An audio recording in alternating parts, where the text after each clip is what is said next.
예, 앞에서 이제 광고 제작에 어떤 여러 가지 기술적인 요인들과 실제 사례를 중심으로 이제 강의를 했는데요.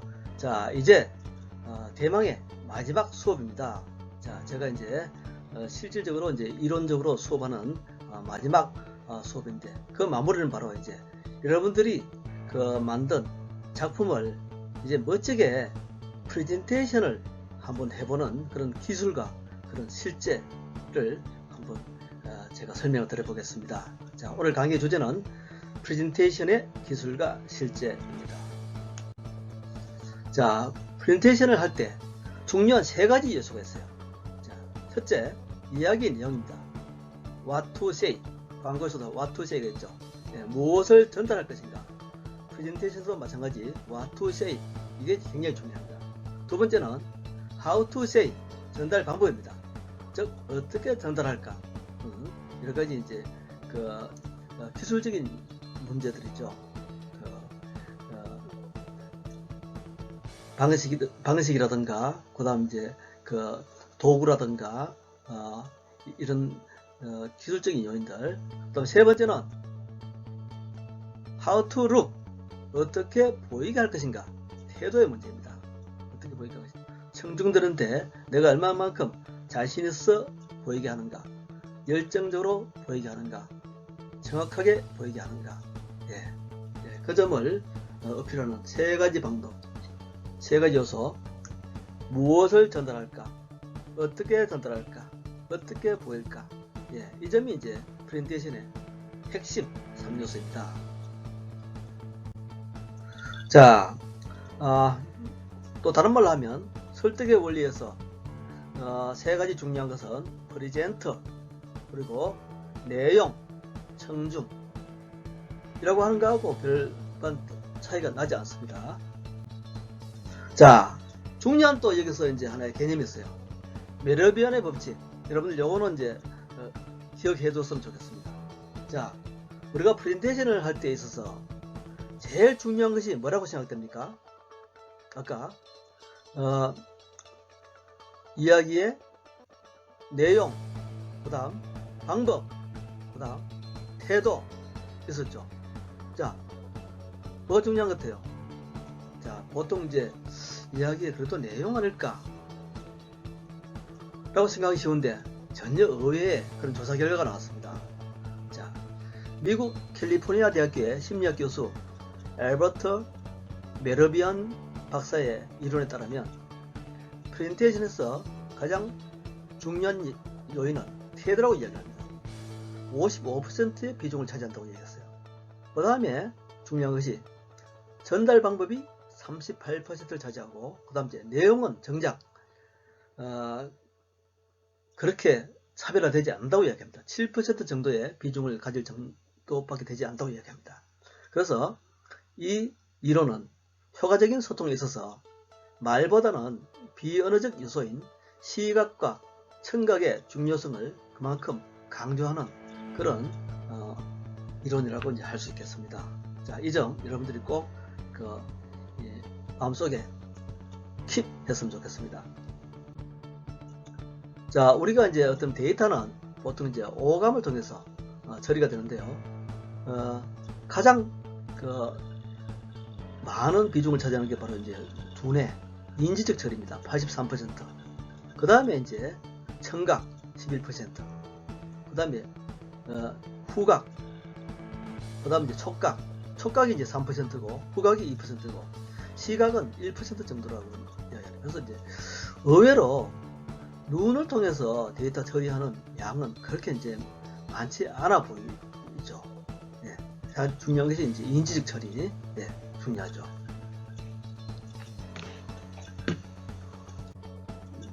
그 다음에 이제 프레젠테이션에서도 중요한 것은 이제 또 글자체가 이제 굉장히 중요합니다. 예. 고딕이냐 명제냐 통상지 한 두 가지 정도로 이렇게 구분하는데요. 자, 고딕 이렇게 어떤 것을 강조해서 좀 비주얼적으로 굵게 처리된 거 고딕, 그리고 이제 아주 슬림하게 그리고 이제 깔끔하게 처리 표현되는 거 명조체. 예.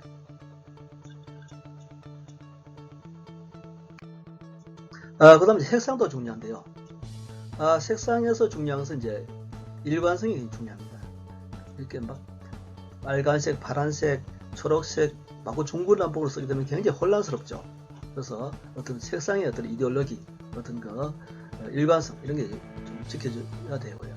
그 다음 이제 또 강조할 때는 그 원색이라든가 명도가 높은 그런 색상, 그리고 밝은 색상, 그 따뜻한 색상 이런 것들이 이제 좋다는 얘기를 합니다.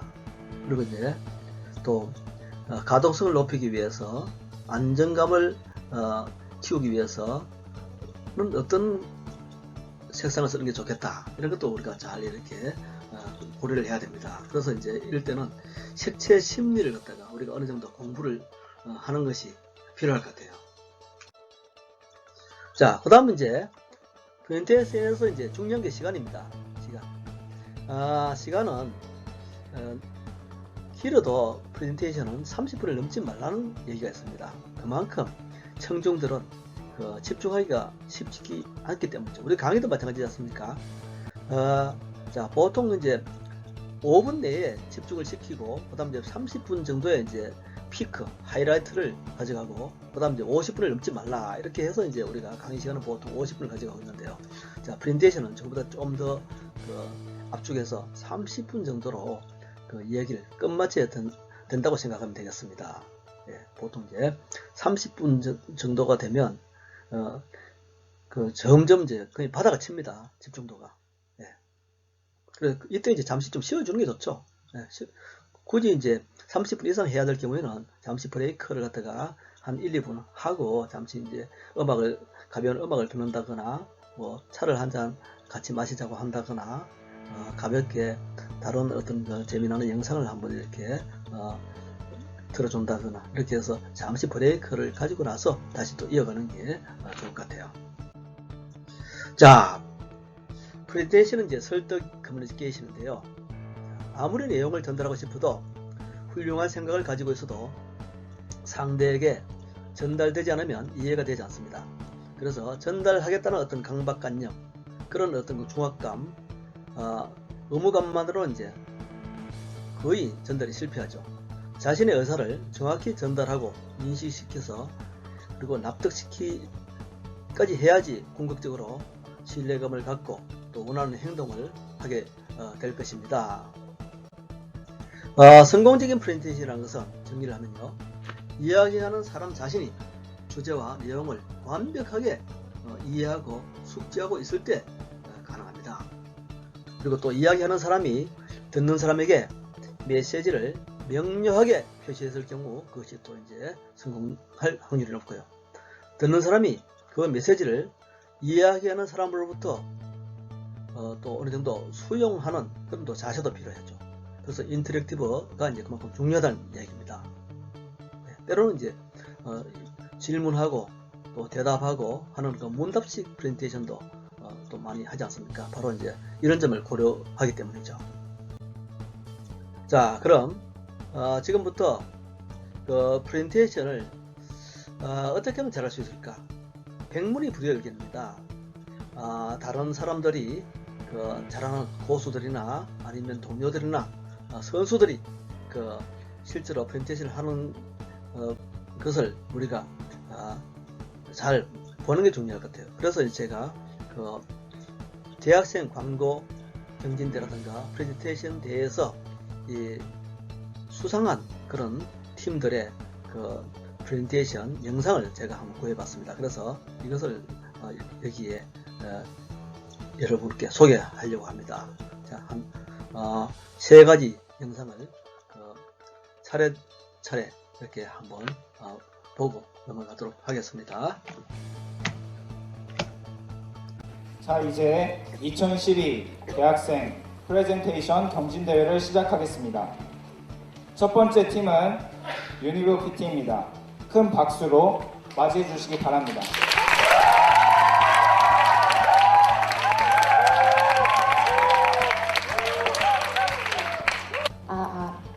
안녕하세요. 네, 첫 번째 발표장 대학생 프레젠테이션 유니브 PT의 이가은입니다.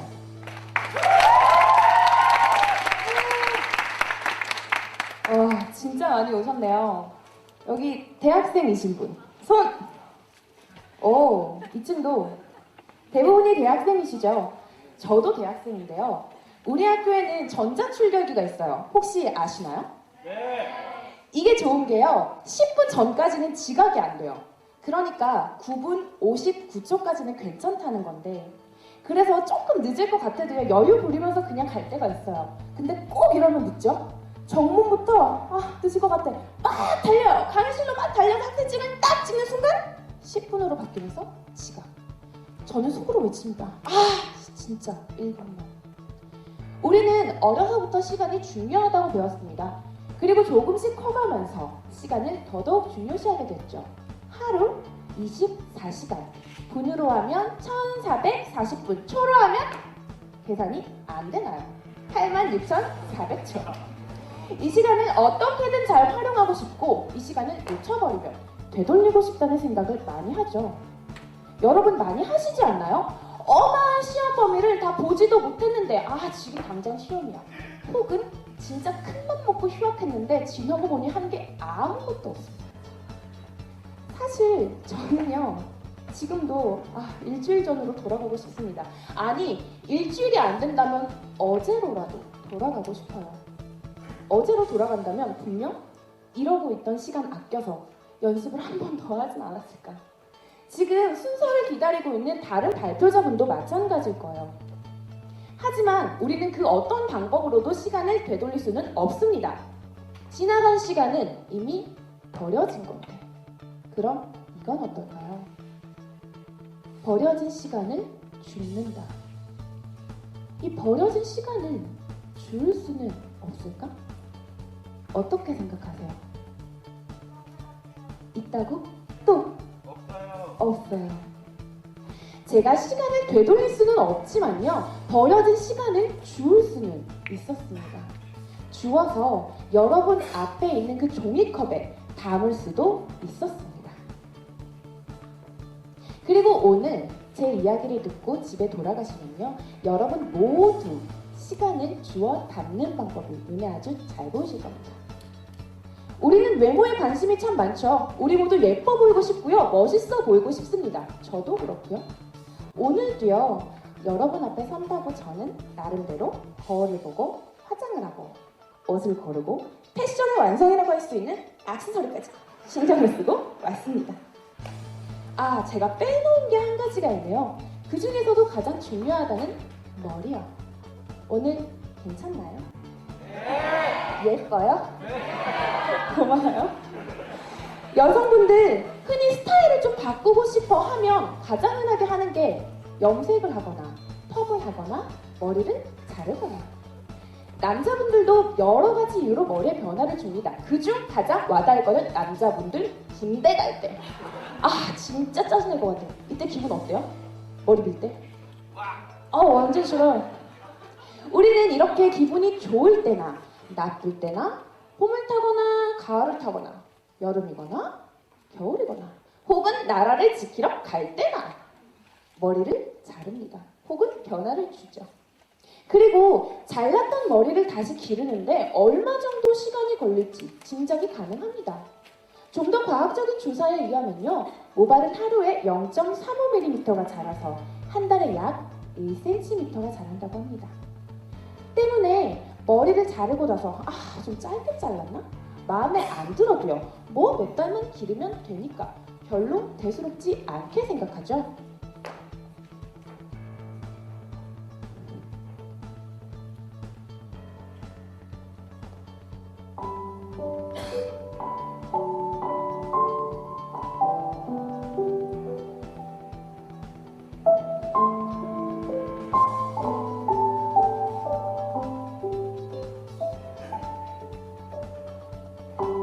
친구가 있습니다. 이 친구는 올해 13살이 된 하은입니다. 하은이는 1년 전 급성 림프구성 백혈병이라는 진단을 받았고 지금 항암 치료를 받고 있습니다. 지금 하은이에게는 머리카락이 없습니다. 언제나 모자를 쓰고 있었죠. 하은이도 다른 친구들처럼 머리를 따보고 싶기도 하고 양갈래로 묶어보고 싶기도 한데 언제부터일까요? 하은이가 거울을 보며 꾸미는 시간은 멈춰져 있습니다.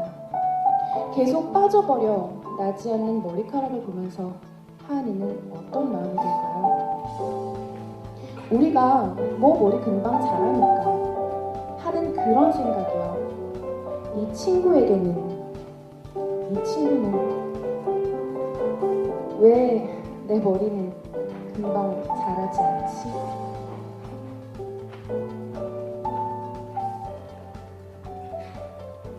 제가요 2년 전에 병원에 입원을 했던 적이 있었는데 그때 보름이 넘게 병명이 나오질 않는 거예요. 그래서 한 끼에 열알, 하루에 30알이 넘는 진통제만 먹으면서 지냈던 적이 있었는데 그때 병원에서 퇴원한 이후까지도요. 정말 몇 달 동안은 머리를 빗거나 감거나 할 때 손이 시커멓게 머리가 빠지는 거예요. 그때 정말 마음이 어떻냐면요. 진짜 어떡하지? 나 머리 안 나면 어떡하지? 너무 무서운 거예요. 보름 동안의 진통제만으로 그랬는데 더 독하고 힘들다는 항암 치료를 하는 거예요. 여러분도 잘 아시겠지만 항암 치료를 받는다는 것은 굉장히 힘든 일입니다. 그런데 이 항암 치료를 받는 신체적 고통은요, 며칠이라고 합니다. 그것보다 더 힘들다고 말하는 게요, 눈에 보이는 외모의 변화예요. 계속 빠져나가는 머리카락이요. 변화되는 내 모습을 보면서 차차 대인기피증으로 이어진다고 합니다. 내 모습이 너무 흉하니까 우울증이 동반되는 거야. 더구나 외모에 예민한 사춘기라면요. 우리가 가끔 스트레스를 풀기 위해 예뻐 보이기 위해 꾸미는 그 시간이요, 하은이에게는 가장 부러운 시간이었습니다. 그래서 저는 하은이에게 우리의 시간을 주어주고자 합니다. 내 시간을 어떻게 주어주라는 거지? 일부러 시간을 내서 뭘 하라는 건가? 아닙니다. 저는 분명 여러분의 시간을 줍는 방법을 말씀드리겠다고 했습니다. 이것은 그동안 우리가 무심코 버려왔던 시간을 모으는 일입니다. 여기 계신 여성분들, 우리 머리를 한번 빗어볼까요? 제가 머리를 풀겠습니다.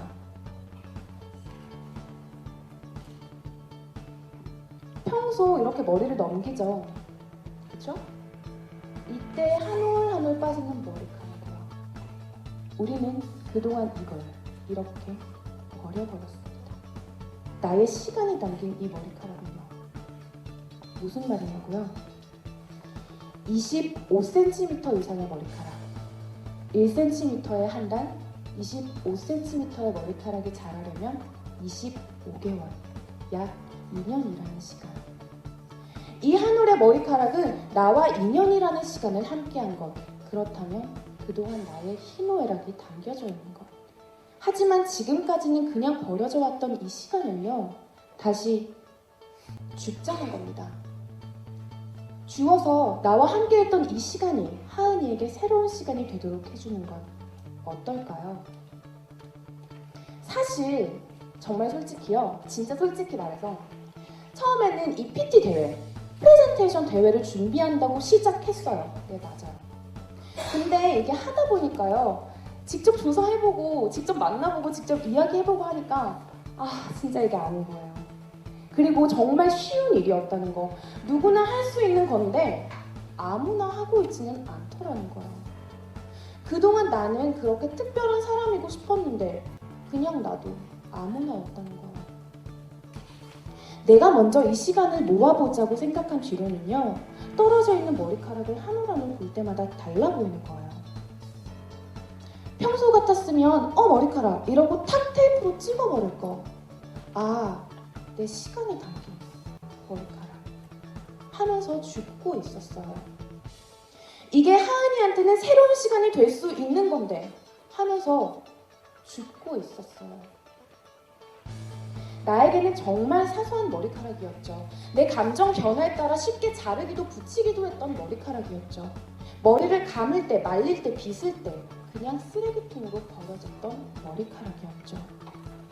근데 이런 것들이 모아지면요, 하은이와 같은 친구들에게 새로운 시간을 선물할 수 있습니다. 다행히 하은이의 병은 경과가 좋다고 합니다. 하은이가 긍정적인 마음으로 잘만 견뎌준다면요, 충분히 완치가 가능하다고 합니다. 때문에 나의 이 시간이 담긴 머리카락을 줍는 일은 훨씬 더 의미 있는 일이 될 수 있습니다. 25cm 이상의 머리카락을 기부받아서요, 항암 가발을 만들어주는 협회가 있습니다. 한국가발협회인데요. 이게 실제 항암 가발이에요. 제가 이거를 들고 여기 앞에 계신 분들께는 직접 보여드릴게요.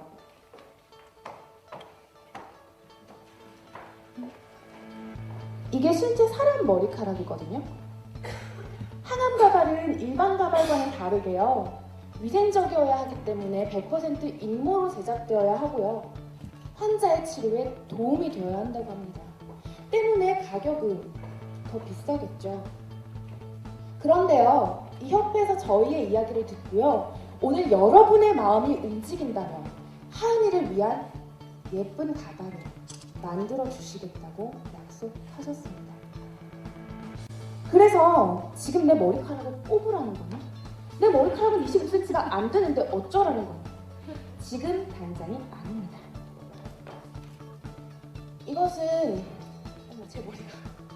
이것은 일주일 동안 우리 유니브 PT에서 먼저 모아봤던 머리카락인데요. 일부러 뽑은 것도 자른 것도 아닙니다. 너무 양이 적나요? 적든 많든 상관없습니다. 30가닥 이상이면 괜찮습니다. 기부하기엔 너무 양이 적은 것 같아, 이런 주변 시선은 신경 쓰지 마세요. 벌어진 시간을 주우려고 했다는 그 마음이 중요한 겁니다. 우리도 모르게 그동안 벌어져 왔던 시간을 주운 것입니다. 그리고 이 상자를 보시면 아시겠지만요, 이미 많은 분들이 나의 시간을 줍고 있었습니다. 이분들도 뭔가 일부러 하려고 하는 게 아니라요, 그냥 머리 자를 일이 생겼을 때, 그때 이 잘린 머리를 버리지 않고 새로운 시간이 될 수 있도록 모은 것입니다. 오늘 오신 여러분도 앞으로 벌어질 시간을 줍고자 하신다면요, 앞서 나눠드린 종이컵을 집으로 가져가셔서, 저는 이걸 화장실 앞에 머리 말리는 곳에다 뒀는데요, 여러분이 편한 데다 두시고 떨어져 있는 머리카락을 한번 주워보세요. 떨어져 있는 나의 시간을 주워보는 겁니다. 아, 남자분들, 암만 해도 내 머리는 안 되는데 어쩌라고 이러시나요? 우리 가족의 머리카락을 직접 주워볼 수도 있고요, 주변 여자친구들에게 말을 해주는 것만으로도 충분한 가치가 있는 일입니다. 그들의 버려질 뻔했던 시간을 여러분이 다시 주울 수 있도록 해준 거니까요. 이렇게 담아서 모이면요, 우리의 시간은 하나의 사랑이 될 수 있습니다.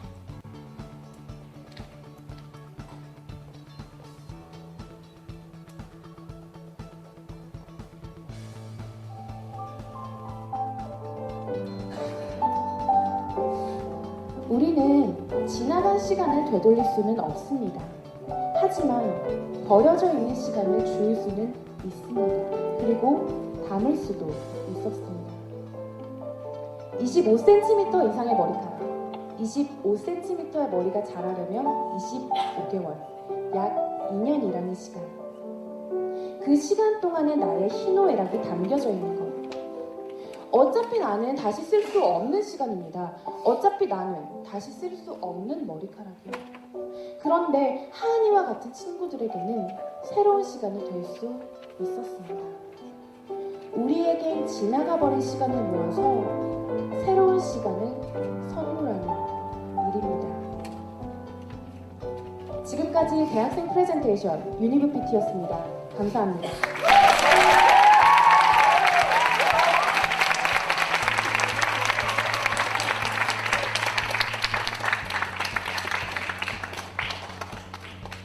네, 하은이에게 머리카락 진심이 잘 전달됐으면 좋겠네요.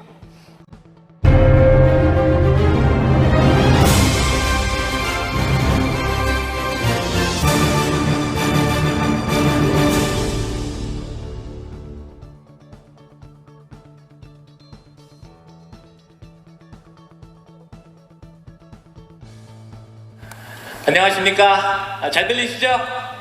PT 파티의 발표자 박현욱입니다.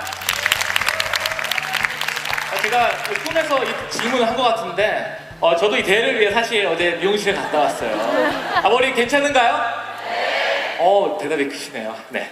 저는 올해 2월 9박 10일의 일정으로 아프리카 부룬디에 다녀왔습니다. 이름조차 생소한 나라에서 짧지만 굉장히 의미 있는 봉사활동을 하고 왔죠. 사실 가기 전부터 아주 귀가 닳도록 들어온 말이 있습니다. 아프리카 어린이들은 기아와 가난으로 하루에도 수백 명, 수천 명씩 죽어간다는 말이었죠. 알고는 있었습니다. 하지만 이 마음속에 와닿지 않았죠. 그런데 제가 직접 찾아간 그곳 부룬디에서, 그리고 제 눈앞에서 실제로 아이들이 고통받고 죽어가는 모습을 보면서 저는 그때서야 그 문제의 심각성을 알 수 있었습니다. 한국에 돌아온 후로는 매월 아이들을 위해 3만 원씩 후원하고 있습니다. 제가 만났던 아이들에게 해줄 수 있는 게 고작 3만 원밖에 안 돼서 미안하기도 하지만 만약 봉사활동을 다녀오지 않았더라면 그마저도 없었을 거예요. 시작부터 조금 무거운 얘기였나요? 다른 얘기를 해보도록 하겠습니다. 저는요, 금팔찌에 남다른 애정을 갖고 있습니다. 이 금팔찌가 이 번쩍이는 금이 너무나도 좋아서 단 하루라도 한시라도 빼놓는 일이 없죠. 그런 제가 친구를 조르고 졸라서 소개팅에 나가게 됐습니다. 그 소개팅에 나가기 전 친구가 제게 경고하는 거예요. 야, 너 소개팅 나갈 때 그 금팔찌 좀 하고 나가지 마. 너 여자들이 제일 싫어하는 게 뭔 줄 알아? 꽉 끼는 스키니진하고 금팔찌다. 여기는 여성분들 공감하시나요? 하지만 저는 진짜 공감하시네요. 금팔찌에 대한 사랑이 너무나 컸기에 당당하게 차고 나왔습니다. 그리고 그날 저는 굉장히 마음에 드는 이성을 만났죠. 외모뿐만 아니라 대화도 굉장히 잘 맞는 거예요. 소개팅을 마치고 돌아오는 길에 정말 노래 가사처럼 바운스 바운스 하는 제 마음을 다잡고 이 수줍게 문자를 보냈습니다. 하지만 이내 돌아온 그녀의 문자에는 죄송합니다. 다른 좋은 분 만나셨으면 좋겠네요. 그리고 금을 굉장히 좋아하시나 봐요. 네, 저는 그 뒤로 이 금팔찌를 차고 다니지 않습니다. 만약 그때 경험이 없었더라면 저는 이 자리에서 아직도 그 팔찌를 차고 있었겠네요. 여러분 모두 이런 말 들어보셨을 겁니다. 경험만큼 중요한 것이 없다. 제가 앞서 말씀드린 두 가지 이야기도 모두 경험에 관한 이야기고요. 우리는 많은 경험을 하고 살아가고 있습니다. 매 시간, 매 분, 매 초, 이 모두 경험의 연속이죠. 그리고 제가 오늘 이 무대에서 여러분들께 말씀드리고 싶은 이야기도 바로 저의 경험, 장사에 관한 이야기입니다. 먼저 제가 어떤 사람인지 말씀드릴게요. 저는요, 이렇게 사람 만나는 거 좋아합니다. 그리고 만나서 이야기하는 거, 수다 떠는 거 굉장히 좋아하고요. 그리고 돌아다니는 거, 여행 다니는 거 좋아합니다. 이런 제가 사람을 마주 대하면서 제가 만든 그 무언가를 팔 수 있다는 매력에 빠진 거, 그리고 그 시작부터 끝까지 그 과정 하나하나를 제가 직접 다 경험할 수 있다는 매력을 가진 거, 그게 바로 장사였죠. 그래, 살면서 내가 진짜 원하는 일에 망설임 없이 달려들어보자. 그래야 내가 뭘 좋아하고 내가 뭘 잘할 수 있는지 알 수 있지 않을까? 마침 제 주변에는 저와 똑같은 성격의 형님 두 분이 계셨고 저희 셋은 의기투합하기로 했습니다. 하지만 시작부터 주변에서는 이래저래 말이 많았죠. 당장 가장 가까운 저희 어머니는 장사? 엄마 죽는 걸 풀네 하시고, 제 친구들은 야, 장사도 재밌겠다. 야, 근데 너 취업 안 해? 스펙 사이즈만 도 나이 듣는데. 맞습니다. 이 머리로는 끊임없이 취업과 스펙을 걱정하고 있었지만 그래도 제 마음속으로는 한번 제가 원하는 일에 당당하게 도전할 것을 말하고 있었죠. 어떤 장사를 해볼까 고민하다가 아이템이 떠올랐습니다. 제가 몇 년 전 인도네시아에 짧게 그 어학연수를 갔다 온 적이 있는데 그곳에서 맛본 케밥의 맛을 아직도 잊을 수가 없었죠. 맛있다, 이거 한국 가서 뭐 팔아볼까? 근데 이 케밥을 먹어만 봤지 만들어 본 적이 없었기 때문에 어디서 시작해야 될지 막막했습니다. 어디 가서 좀 배워보야겠다는 생각에 인터넷으로 케밥 레스토랑을 검색해서 직접 찾아다니기로 했죠. 안 가본 데가 없습니다. 백화점에 가까운 곳에 입점한 백화점에 입점한 케밥 레스토랑부터 인천, 대구, 부산, 또 한 번은 한국의 최초로 케밥을 들여본 분이 있다길래 강원도까지 찾아갔습니다. 그렇게 찾아가서는 대책 없이 안녕하십니까? 저희 케밥으로 좀 창업 좀 해보려는데 좀 만드는 것 좀 알려주세요. 하면 일단 경계부터 하시더라고요. 당연한 결과였습니다. 누가 음식 장사를 하는데 와서 레시피 좀 가르쳐달라고 하면 어서 오십시오 하실 분들이 누가 있겠어요. 그렇게 가는 곳마다 번번이 거절을 당하자 생각했습니다. 그래, 이왕 배우는 거 케밥의 본고장 터키 사람에게 아주 진짜 케밥을 만들어보자. 그 다음날부터 저희 셋은 이태원에 있는 케밥 레스토랑을 돌아다니기 시작했습니다. 3주 동안 정말 하루도 빠짐없이 찾아가서 인사드리고 부탁드리고, 찾아가서 인사드리고 부탁드리고. 저희가 좀 불쌍해 보였나 봐요. 그러다 어느 날 저희 어떤 한 분이 저에게 연락처를 하나 건네주시는 거예요. 사장님 번호라면서 연락해보고 찾아가 보랍니다. 바쁘신 사장님과 또 어렵사리 약속을 잡고 찾아가서 부탁드렸죠. 사장님, 저희 케밥 만드는 법 좀 알려주세요. 저희를 케밥 만드는 경쟁자라고 생각하지 마시고 한국의 케밥을 널리 알리는 조력자라고 좀 봐주십시오. 사장님, 저희가 저희 사장님 한 번만. 실제로는 이것보다 더 애절하고 불쌍하게 부탁드렸습니다. 한참을 생각하시던 사장님은 저희의 뜻과 열정이 좋다면서 무려 케밥을 만드는 공장과 레스토랑에서 일주일 동안 일하게 해주신다고 하셨습니다. 너무 기뻤습니다. 지금도 그때만 생각하면 정말 가슴이 떨리죠. 그리고 그날부터 정말 전쟁 같은 하루하루가 시작됐습니다. 아침 9시부터 밤 10시까지 또 워낙 많은 사람들이 찾는 레스토랑이어서 엄청난 양의 고기를 쌓고, 그리고 또 소스도 만들고, 제 몸집보다 더 큰 고기를 자르고, 그리고 야채도 다듬습니다. 근데 저희 셋 중에 그 누구도 불평불만한 사람이 없습니다. 그만큼 힘들게 얻은 기회고 간절했기 때문이죠. 여기서 배우는 동안은 이 모든 걸 다 배워나가겠다는 생각으로 적어가면서 외워가면서까지 일했습니다. 7일째 되는 날에는 오히려 하루라도 더 일하게 해달라고 애원할 정도였죠. 지금 생각해보면 그때만큼 한 가지 일에 열정적이었던 때가 있나 싶습니다. 수능만을 생각했던 고3 때도, 그리고 대학 가서 치른 수많은 중간 기말고사에도 모두 지나고 나니 후회가 남더라고요. 나도 이렇게 내가 좋아하는 일, 하고 싶은 일을 할 때는 아주 미칠 수가 있구나. 이런 나를 보니까 한번 확신을 갖고 아주 끝까지 가보자. 만드는 법을 배우니까요, 자신감이 생깁니다. 자신감이 생기니까 이제 실전에 나가서 팔아보고 싶더라고요. 때마침 대학교 축제 시즌이었거든요. 이게 과연 잘 팔릴까 싶었는데 사람들이 제법 모였습니다. 근데 또 문제가 생겼죠. 이게 실전 장사는 처음이고 이렇게 사람들이 모인 것도 처음이라서 긴장이 되기 시작합니다. 형들과 손발도 잘 안 맞고 어리둥절하다 보니까 그냥 기다리던 손님들은 가버리기 일쑤였습니다. 이유는 간단했죠. 저희가 만드는 법은 알았지만 그게 손에 익숙하지 않았습니다. 사실 케밥을 위해 매일같이 모인 건 맞는데 그 대부분이 책상 앞에 회의가 대부분이어서 실제로 만드는 것과 생각하는 것은 많이 달랐던 거죠. 산 넘어 산이었습니다. 그동안 배우고 노력한 것이 평가를 받기도 전에 모두 물거품이 되는 것 같았습니다. 상황이 부정적이니까 생각도 부정적이게 되더라고요. 장사가 진짜 나한테 맞는 일인가? 쉬운 일이 하나도 없네. 그 무렵 이태원에 있는 터키 친구에게 연락이 왔습니다. 한국에서 열리는 F1 그랑프리에 가서 케밥을 팔 건데 1순위 부족하다면 좀 도와달랍니다. 그런데 이 친구가요, 전라도 영암까지 가서 모텔에서 먹고 자면서, 그리고 이거 가장 중요한 건데 이 페이도 없답니다. 여러분들이라면 가고 싶으시겠어요? 네, 저도 가고 싶지 않았습니다. 하지만 의리 때문에 갔습니다. 전라도 영암 F1 그랑프리에서 어떤 일이 있었는지 아십니까? 저는요, 하루에 1000개의 케밥을 만들었습니다. 전라도 영암까지 갔겠다, 국제적 대회겠다, 사실 맛있는 것도 먹고 좀 쉬자고 생각이었는데 이거 밥은 제때 먹기 힘들고 화장실 가기도 눈치 보이더라고요. 케밥을 싸도 줄은 줄어들지도 않고, 행여나 터키 친구가 자리를 비울 때면 이 많은 사람들을 저희가 감당해야 되니 식은땀이 줄줄 흐릅니다. 그리고요, 한 700~800개쯤 만들면 이게 제가 사람인지 기계인지 잘 모르겠더라고요. 가장 중요한 건 이게 국제적 대회예요. 손님들 대부분 외국인이죠. 근데 저희가 배운 영어라고는 터키한테 배운 네이티브 발음, 케밥 딜리셔스 케밥, 헤이 뷰티풀 우먼 딜리셔스 케밥, 헤이 딜리셔스 케밥, 이 정도였습니다. 그런데요, 신기한 것은 시간이 지날수록 제가 좀 더 여유로워지고 능숙해져 간다는 것이었습니다.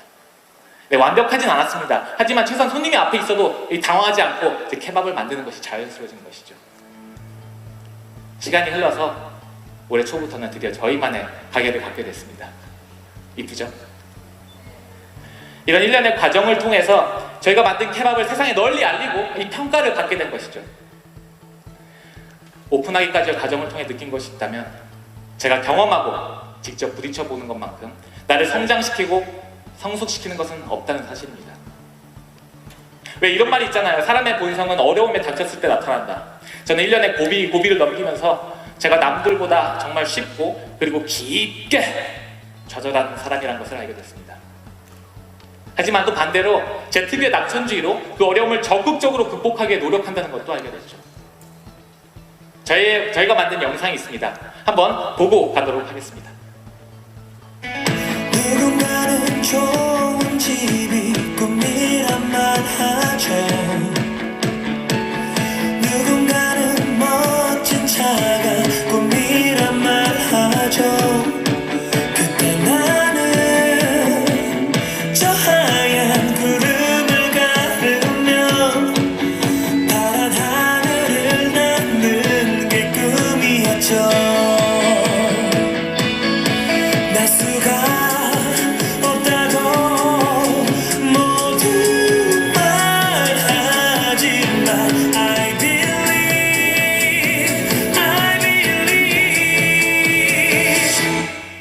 그대와 함께면 I can fly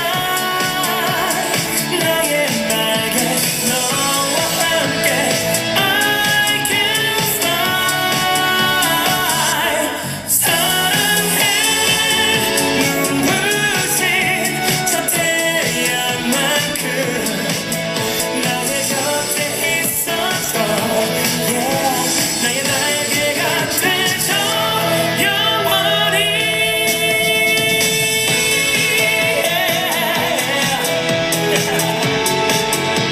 그대라는 날개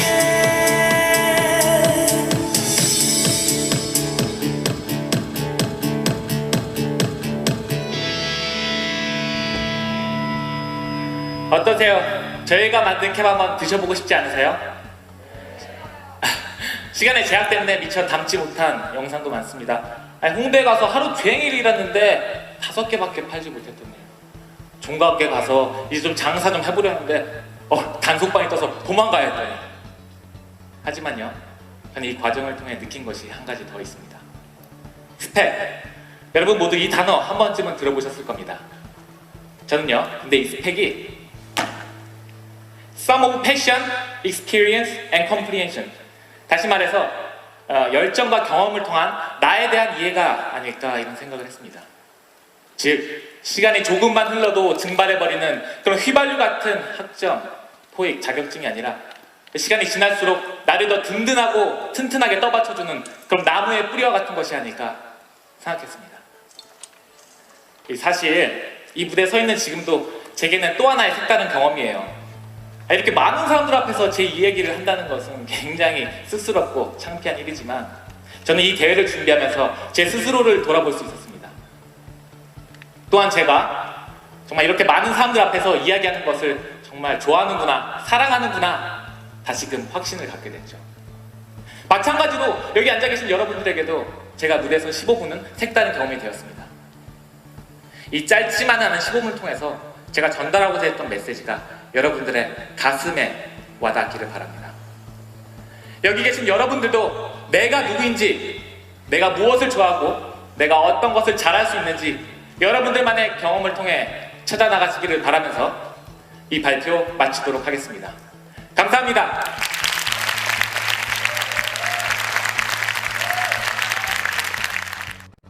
프레젠테이션 너무 어려워. 고수님들 도와주세요.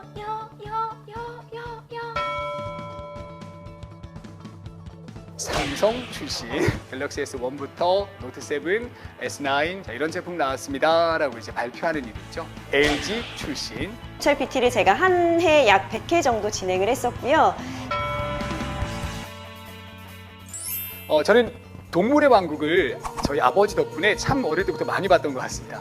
동물의 왕국을 아버지가 참 좋아하시다 보니까 아버지가 동물의 왕국을 얘기하면서 대화를 참 많이 했었는데요. 그때 동물의 왕국에서 그 나왔던 시청률이 높은 장면들이 있었거든요. 제일 높은 장면이 혹시 뭔지 아십니까?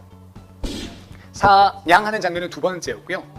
교미하는 장면, 저는 사랑이라고 하려고 했는데 교미라고 표현을 하셔서 그런 장면, 그죠? 그 교미하는 장면 1등, 그 다음 사냥하는 장면 2등, 3등 쭉 있었는데요. 시청률을 따져봤을 때 꼴등이 뭐였냐면 뭔지 아세요? 새가 훨훨 날아가는 장면 꼴등이 나왔었어요. 근데 저는 제가 가장 기억에 남는 장면은 남자라서 그런지 모르겠는데 사냥하는 장면이 참 저는 기억에 많이 남았었습니다. 그때 보면은 치타가 가젤을 쫓고 있었고 치타가 가젤을 쫓아서 이제 먹을까 말까 이렇게 하고 있는 거죠. 근데 먹었을까요? 못 먹었을까요? 결론은 어떻게 되냐면 이 다음 장면이 치타가 미끄러지면서 넘어지는 장면이 있었거든요. 안타깝게 놓쳐버리는 거죠. 동물의 왕국 해설자 아시죠? 해설자가 이렇게 말하더라고요. 육식동물이 초식동물을 잡아먹을 확률은 몇 %일까? 라고 이렇게 하더라고요. 그럼 몇 % 정도 될까요? 육식동물이 초식동물을 잡아먹을 확률이 약 25%에 불과하답니다. 더 빠름에도 불구하고 놓칠 때가 많다는 거죠. 4번을 뛰어서 한 번을 먹을까 말까 한다는 겁니다. 그러면 치타와 가젤, 치타가 훨씬 빠르고 가젤이 좀 더 느린데 먹을 확률은 4번 중에 1번. 왜일까요? 어쩌면 치타는 한 끼 식사를 하기 위해서 뛰고 있고 가젤은 정말 살기 위해서 뛰고 있는지도 모르겠습니다. 저희는 이 자리에 절대 저 뒤에 있는 치타의 마음으로 서지 않았습니다. 저희는 앞에 있는 가젤의 마음으로 이 자리에 섰습니다. 저희를 선택해 주신다면 저희는 정말 가젤처럼 최선을 다해서 달리는 모습을 보여드릴 겁니다. 다른 회사처럼 단 한 끼 식사를 하기 위해서 이 자리에 오지 않았다는 것을 말씀드립니다. 저희는 참가번호 2번이었습니다. 고맙습니다. 그래서 내가 누군가를 설득해야 된다라고 할 때 또는 프레젠테이션 할 때 사람들을 좀 이렇게 잡아야 된다라고 한다면 어떻게 해야 될지 저는 중요한 포인트를 3가지를 보통 얘기하는데요. 기억으로 시작되는 3가지 키워드가 있습니다. 제가 가장 좋아하는 것. 저는 이 3가지 덕분에 제 연봉을 더블 이렇게 계속 올릴 수 있었던 정말 제가 좋아하는 덕을 많이 봤던 키워드입니다. 그게 바로 3가지 궁금, 공감, 공포란.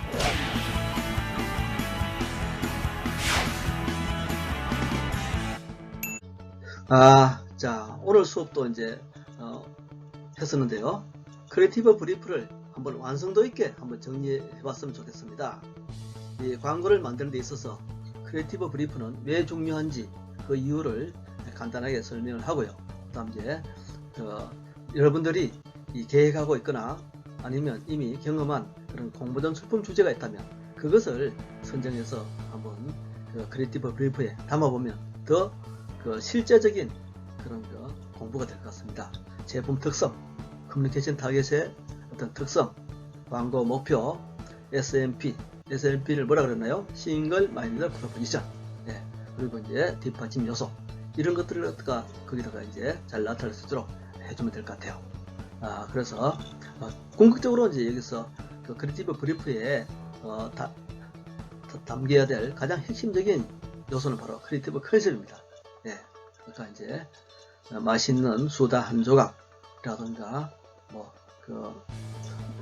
그런 같은 것이 이제 크리에이티브 컨셉이죠. 네. 그 다음에 이제 또 이제 지난주에 공모전 이야기를 했죠. 네. 나에게 공모전은 무엇인가? 또 과제도 한번 했었죠. 네. 이것을 정리해서 또 답안지에 쓸 수 있으면 좋겠습니다. 공모전은 왜 해야 되는가?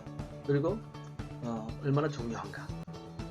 그리고 이제 여러분들이 만약에 공모전에 도전했다가 실패한 경험이나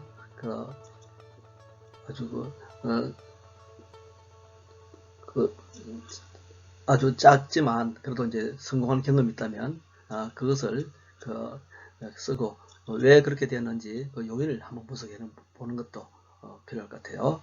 그리고 이제 공모전 출품을 하기 위해서 무엇을 준비해야 되는가, 어떤 과정을 거쳐야 되는가 이런 것도 간단하게 요약할 수 있으면 좋겠습니다. 그 다음 이제 아이디어 발상에 대해서 또 이제 또 강의를 했지 않습니까? 네. 아이디어 발상은 이제 크리에이티브 브리프에서부터 출발한다고 이야기했고 그것을 이렇게 하는 방법이 바로 이제 브레인스토밍인데요.